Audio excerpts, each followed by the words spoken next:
সুপ্রিয় শিক্ষার্থীবৃন্দ, আমি বীরেন্দ্রনাথ রায় অমৃতলাল দে মহাবিদ্যালয়ের পক্ষ থেকে তোমাদের আন্তরিক অভিনন্দন জানাচ্ছি।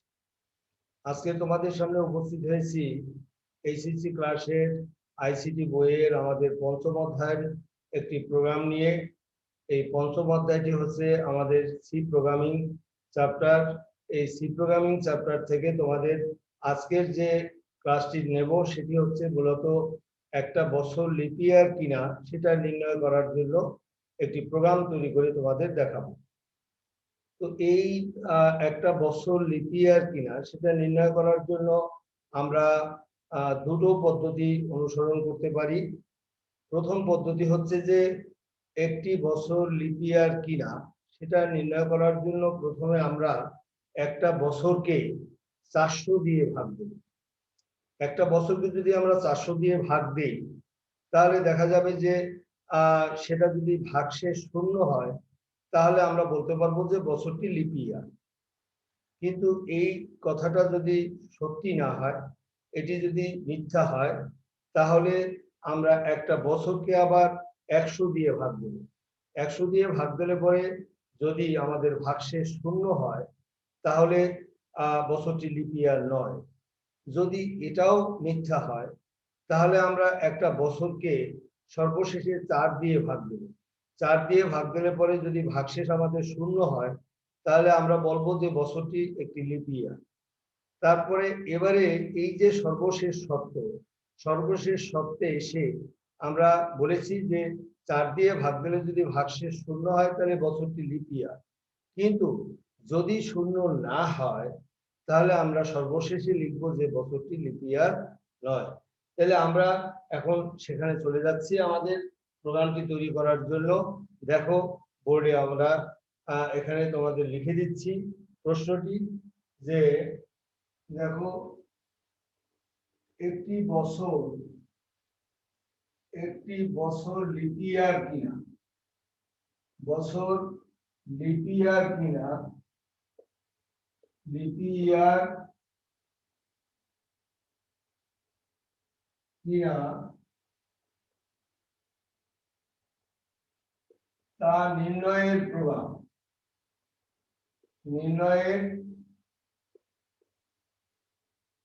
প্রোগ্রাম তৈরি করো।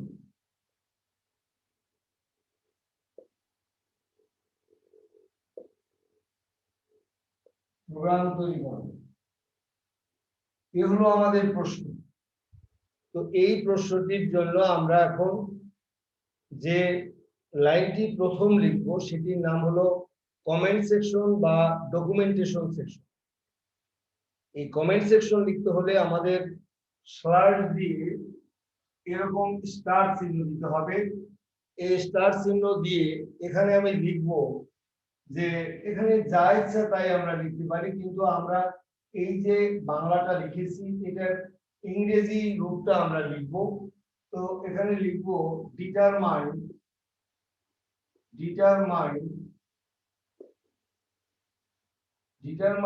a year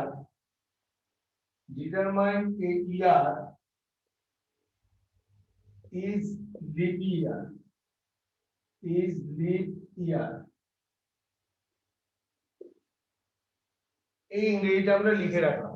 এটা লিখে রাখলে আমাদের সুবিধা হচ্ছে যে আমরা সহজেই প্রোগ্রামটা দেখেই আমি বুঝতে পারবো যে এই প্রোগ্রামটা মূলত কোন ধরনের প্রোগ্রাম।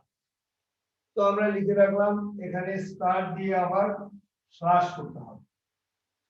তো এই লাইনটিকে আমরা কমেন্ট সেকশন বা ডকুমেন্টেশন সেকশন বলে থাকি। এরপরে দ্বিতীয় যে লাইনটি আমি লিখব প্রোগ্রাম তৈরি করতে, এটিকে আমরা দেব হ্যাশ আমাদের ইনক্লুড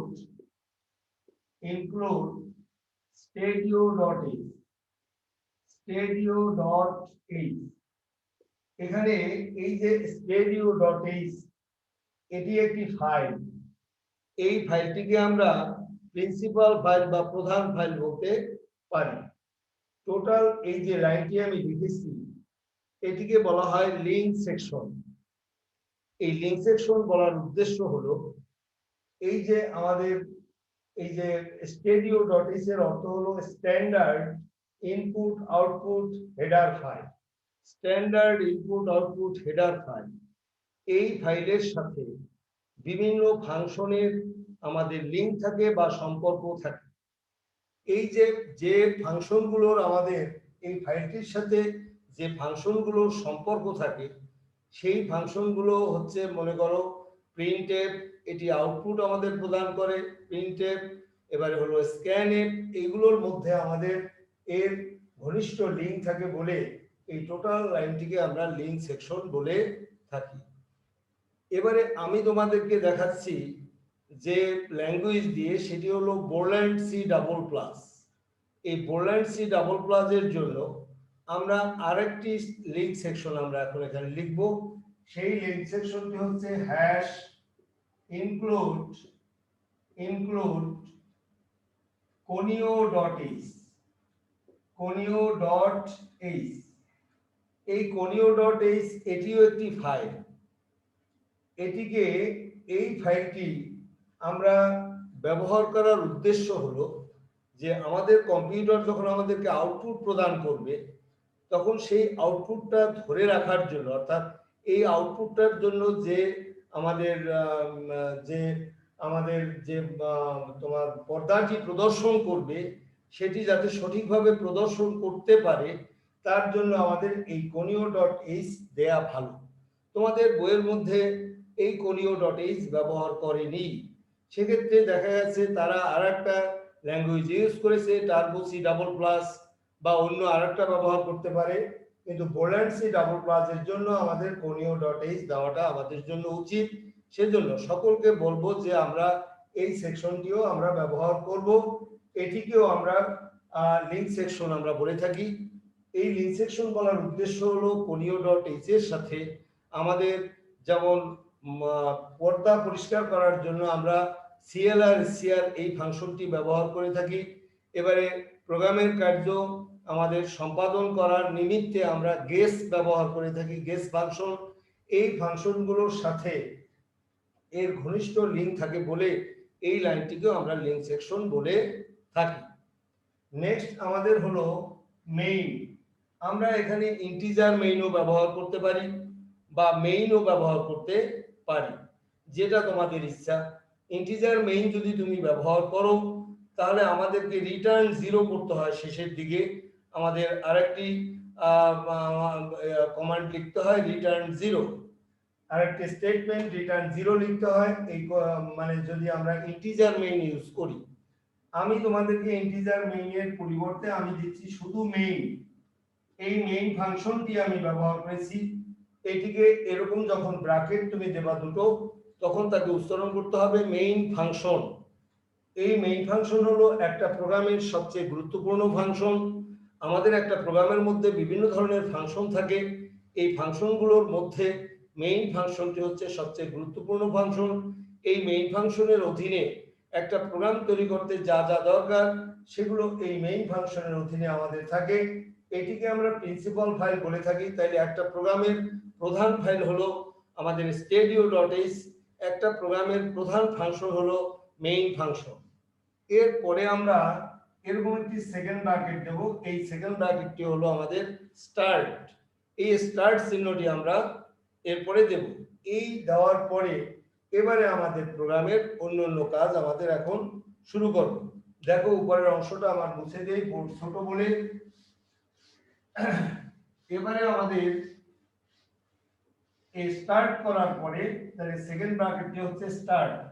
এই স্টার্টের পরে আমাদের যে লাইনটি আমরা লিখব সেটিকে আমরা বলে থাকি ডিক্লারেটিভ পার্ট, বাংলায় বলে ঘোষণা অংশ। প্রশ্ন হলো এই ঘোষণা অংশের বা ডিক্লারেটিভ পার্টের প্রথম যে শব্দটি আমরা লিখব, সেই শব্দটিকে আমরা বলে থাকবো ডেটা টাইপ। অর্থাৎ একজন ব্যবহারকারী কোন ধরনের ডেটা সে ব্যবহার করতে চায়, সে কি পূর্ণ সংখ্যা ব্যবহার করতে চায় না দশমিক যুক্ত সংখ্যা ব্যবহার করতে চায়, এটি ব্যবহারকারী নিজের উপরে নির্ভর করবে। যেহেতু আমাদের এখানে প্রশ্নটি লেখা ছিল একটা বছর লিপ ইয়ার কিনা, তো বছরগুলো সবসময় পূর্ণ সংখ্যায় আমাদের থাকে, সেই কারণে আমরা এখানে পূর্ণ সংখ্যার জন্য ব্যবহার করব ইন্টিজার, আর দশমিক যুক্ত সংখ্যার ক্ষেত্রে ব্যবহার করব ফ্লোট। যেহেতু এখানে পূর্ণ সংখ্যা, সেহেতু আমরা এখানে INT ব্যবহার করেছি। ইন্টিজারের সংক্ষিপ্ত রূপ হলো আইএনটি। ইন্টিজারের বাংলা হলো পূর্ণ সংখ্যা। এই আইএনটি এখানে ছোট হাতের অক্ষর ব্যবহার করতে হবে। এই আইএনটির পরে আমরা বড় হাত ব্যবহার করলেও কোনো সমস্যা নেই। ইন্টিজার দিয়ে এর সামনে আমরা ইনপুট ঘোষণা করব। এখানে আমাদের ইনপুট বলতে আমরা একটা বছর যেহেতু টেস্ট করব, সেহেতু আমরা এখানে বছরও লিখতে পারি, ইয়ার বা ওয়াই, যা ইচ্ছা তাই আমরা লিখতে পারি। এখানে আমি লিখে দিলাম ইয়ার, ওয়াই ই ইয়ার দিয়ে এবারে এই ইনপুট আমরা ঘোষণা করলাম। এবারে এর সাথে আমাদের আউটপুটও ঘোষণা করতে হয়, কিন্তু আমাদের এখানে আউটপুট ঘোষণা আমরা করব না। এখানে কেন করব না? যে আমাদের এখানে প্রশ্ন করেছে যে একটি বছর লিপি ইয়ার কিনা, তুমি তার জবাব দাও। কিন্তু এখানে যদি বলতো যোগফল, বিয়োগফল, গুণফল, তাহলে আমরা এখানে আউটপুট প্রদর্শন করতাম। তাহলে আমরা এই ইয়ারের পরে এখানে আমরা সেমিকোলন দিয়ে দেব। এবারে আমরা কম্পিউটারকে এই যে ইয়ার যে ইনপুটটা করব, এই ইয়ারটা কম্পিউটারকে আমি প্রদান করার জন্য ইচ্ছা পোষণ করতেছি। সেটা করার জন্য আমরা এখানে ব্যবহার করব এরপরে প্রিন্টএফ। এই প্রিন্টএফ দিয়ে এবারে আমাদের ফাংশনের জন্য প্রিন্টএফ একটি ফাংশন। এবারে এই লাইনটি কিন্তু ডিক্লারেটিভ পার্ট বা ঘোষণা অংশ বলে, আমরা ঘোষণা করেছি। এবারে আমরা ইনপুট দিচ্ছি তাকে। ইনপুট দেওয়ার জন্য এরকম ফাংশন চিহ্ন দিয়ে এবারে ডাবল ইনভার্টেড কমা দিতে হবে। এখানে আমরা ডাবল ইনভার্টেড কমার ভিতরে রাখবো enter the value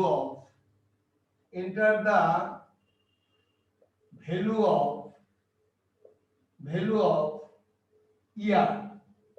enter the value of year, আমি লিখলাম যে আমি ইয়ারের ভ্যালু ইনপুট করতে চাই। দিয়ে এবারে আমরা ইকুয়াল টু চিহ্ন দেব। এখানে ইকুয়াল টু চিহ্ন না দিয়ে ক্লোনও ব্যবহার করতে আমরা পারি। এবারে ইনভার্টেড কমা, এবারে ফাংশন চিহ্ন এই যে কমপ্লিট করে ফেললাম। এখন আমরা দেব এখানে সেমিকোলন দিয়ে লাইনটিকে একটি স্টেটমেন্টে রূপান্তর করলাম। প্রতিটি সি প্রোগ্রামিং এর প্রতিটি লাইনের শেষে আমাদের এরকম সেমিকোলন ব্যবহার করতে হবে। এই সেমিকোলন ব্যবহার করলে এই লাইনটি একটি স্টেটমেন্টে রূপান্তর হয়ে যায়। এবারে আমাদের দেখো, ইচ্ছা করলে আমরা এই প্রিন্টএফ এই লাইনটি ব্যবহার না করেও পারি। এই লাইনটি ব্যবহার করলে পরে কম্পিউটারে যখন আমি প্রোগ্রামটি রান করব, তখন কম্পিউটার এই মেসেজটি প্রথম আমার সামনে উপস্থাপন করবে যে ব্যবহারকারী তোমার ইয়ারের ভ্যালু কত, তুমি সেটা প্রদান করো। আর যদি না করতাম তাহলে খালি মনিটরে আমাদের একটি কার্সার মিটমিট করতে থাকতো, সেখানে আমাদের সেই ভ্যালুটি ইনপুট করতে হতো, ইয়ারটি। এবারে আমরা করার পরে এখন আমরা তাকে ইনপুট দেব। এই ইনপুট দেওয়ার জন্য আমরা যে ফাংশনটি ব্যবহার করব সেটি হলো scanf। এই scanf লিখলাম। scanf লিখে এবারে আমরা ফাংশন চিহ্নের জন্য ব্র্যাকেট দিলাম। এবারে ডাবল ইনভার্টেড কমা দেব। এই ডাবল ইনভার্টেড কমা দিয়ে এখন এখানে আমরা সি প্রোগ্রামিং এর একটি মূল বৈশিষ্ট্য হলো যে সেটি মেমোরিতে অনেক পরিমাণ জায়গা দখল করে। মেমোরিতে যাতে অনেক জায়গা দখল না করে তার জন্য আমরা এখানে পার্সেন্টেজ চিহ্ন ব্যবহার করব। এই পার্সেন্টেজ চিহ্ন দেওয়ার পরে এর সাথে একটি প্রতীক ব্যবহার করতে হবে। সেটি এই ইন্টিজার ব্যবহার করলে এখানে ব্যবহার করতে হবে ডি। এই ডি দিয়ে এবারে পার্সেন্টেজ অফ ডি, এটাকে আমরা ফরম্যাট স্পেসিফায়ারও বলে থাকি। এই লাইনটাকে পার্সেন্টেজ অফ ডি দেব। এবারে কয়টা ইনপুট, এখানে ইয়ার বলতে একটা ইনপুট ব্যবহার করতেছি বলে একটা পার্সেন্টেজ অফ ডি এখানে ব্যবহার করতে হবে। এবার ইনভার্টেড কমা কমপ্লিট। এবারে বাইরে দেব আমরা একটা কমা। এই কমা দেওয়ার পরে এখন এই ইনপুটটা আমি প্রদান করব অ্যাম্বারসন। এটাকে আমাদের ইংরেজিতে যেমন এ এন্ড বি আছে, এরকম অ্যাম্বারসন অফ ইয়ার লিখে দেব। এখানে অ্যাম্বারসন অফ ইয়ার লিখে এবারে দেব আমরা সেমিকোলন। এই সেমিকোলন দেওয়ার পরে এখন আমরা এখানে শর্ত উপস্থাপন করব। এই শর্ত উপস্থাপন করার জন্য এই আমাদের ইনপুট দেওয়া হয়ে গেল। এখন আমরা শর্ত উপস্থাপন করার জন্য আমরা দেব ইফ। যদি কি, যদি আমরা বলেছি ইয়ার কে, এই ইয়ার কে আমরা ইয়ার মড 400। এবারে ইয়ার মড 400 দিয়ে যদি ইয়ার কে যদি আমরা 400 দ্বারা ভাগ করি, তাহলে ভাগশেষ যদি শূন্য হয় এখানে ডাবল সমান দিতে হবে এই শূন্য। তাহলে ইয়ার কে 400 দ্বারা ভাগ করলে ভাগশেষ যদি শূন্য হয়, এই শূন্য হয় হলেই ডাবল সমান দিতে হবে। ভাগশেষ যদি শূন্য হয়, এই আমরা ফাংশন এই যে ব্র্যাকেটটি কমপ্লিট করলাম, শর্তটি মনে রাখতে হবে। আমরা যখন শর্ত উপস্থাপন করব, সেই শর্তের যখন শেষ হবে তখন এখানে কিন্তু কোনো সেমিকোলন হবে না। এই আরেকটি ঘটনা তোমাদের মনে রাখতে হবে। আমরা যখন প্রোগ্রামের ভিতরে কোনো শর্ত উপস্থাপন করব তখন শেষে আর কোনো সেমিকোলন হবে না। এই ঘটনাটা যদি সত্যি হয় তাহলে কম্পিউটারকে আমি বলবো যে তুমি আমাকে এখন ফল দাও, অর্থাৎ প্রিন্টের আমাদের আমরা বলবো যে এই বছরটা একটা লিপ ইয়ার, 400 দ্বারা ভাগ করলে বছরটি লিপ ইয়ার। লিখলাম year is leap year, year is leap year. এখন এই যে ইয়ার ইজ লিপ ইয়ার লিখলাম, এই মেসেজটি আমাদের কম্পিউটার প্রদর্শন করবে। কিন্তু একজন স্টুডেন্ট বলল স্যার বছরটি যে লিপ ইয়ার সেই বছরটা সহ আমি দেখতে চাই। এটি যদি তুমি দেখতে চাও তাহলে এখানে সমান চিহ্ন দিয়ে এবারে পার্সেন্টেজ অফ ডি করতে হবে। ইন্টিজার ইউজ করতেছো এই জন্য ডি দিয়ে ইনভার্টেড কমা, এবারে কমা দিয়ে এখানে লিখবো ইয়ার। এই ইয়ার লিখে এবারে ব্র্যাকেট কমপ্লিট, একটা সেমিকোলন দিতে হবে শেষে। এই যে দেখো, দেখে নাও এখানে এই দেখা যাচ্ছে এখন একটা সেমিকোলন দিতে হবে। তাহলে যদি তুমি ইচ্ছা করলে এখানে ইনভার্টেড কমা এখানে দিয়ে আমরা ব্র্যাকেট দিয়ে সেমিকোলন দিলেও হয়, আর তুমি ইচ্ছা করলে এভাবেও লিখতে পারো। তাহলে এভাবে লিখলে আর এতটুকু লিখলে পার্থক্য কোথায়? এতটুকু লিখলে সে শুধু মেসেজটি প্রদর্শন করবে যে ইয়ার ইজ লিপ ইয়ার, কিন্তু যদি তুমি অতটুকু দাও তাহলে ওর সামনে কোন সালটা লিপ ইয়ার সেই সালটাও সে এখানে দেখাবে। এবারে আমরা বলবো যে এই ঘটনাটাও যদি মিথ্যা হয়, মিথ্যা বলতে এখানে হচ্ছে এলস, এটাও যদি মিথ্যা হয় তাহলে সত্য, এরপরের শর্তটা কি দেবে? এরপরের শর্তটা এখানে একটা স্পেস দিয়ে ইফ এখানে লিখবো যে ইয়ার মড আমাদের 100, এই 100 দিয়ে ইকুয়াল টু 0।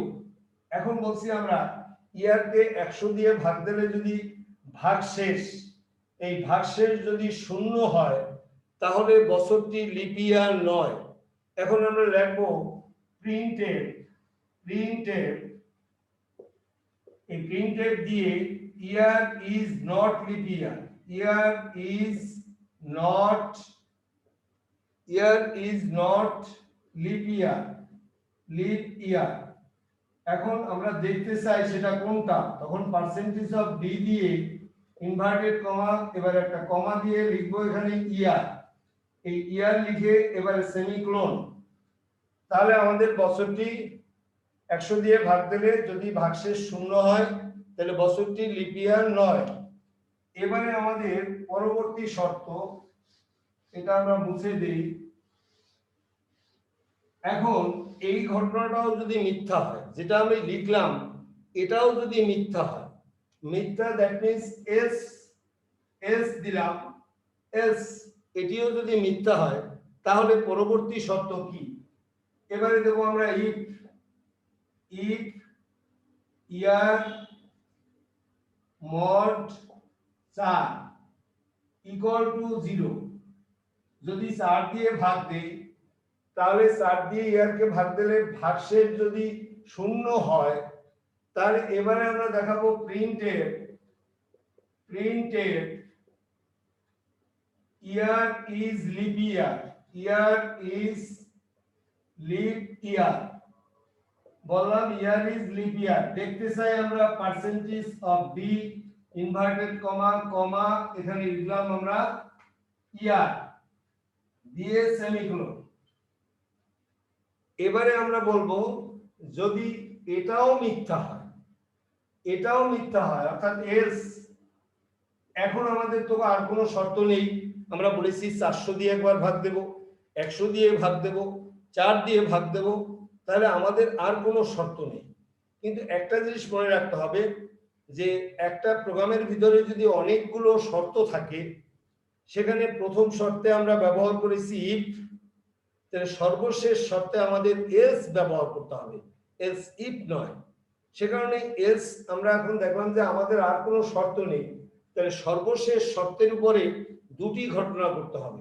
এখানে বলেছি যে ইয়ারকে 4 দিয়ে ভাগ দিলে ভাগশেষ যদি শূন্য হয় তাহলে বছরটি লিপ ইয়ার, যদি না হয় এটিও যদি মিথ্যা হয় তাহলে কম্পিউটার তুমি আমাকে দেখাও যে বছরটি লিপ ইয়ার নয়। এবারে আমরা বলবো প্রিন্টের year is not leap year, year is not leap year. এবারে এটাও আমি দেখতে চাই percentage of B inverted comma দিয়ে লিখবো ইয়ার লিখে এই সেমিকোলন। এই কিন্তু আমাদের প্রোগ্রাম মূলত শেষ। আমরা এখন এই প্রোগ্রাম শেষ করব যে এটার জন্য আমরা এখন সর্বশেষে আমরা এখানে গেস ব্যবহার করব। এই গেস একটি ফাংশন। এবারে আমরা প্রোগ্রামটি শেষ করব।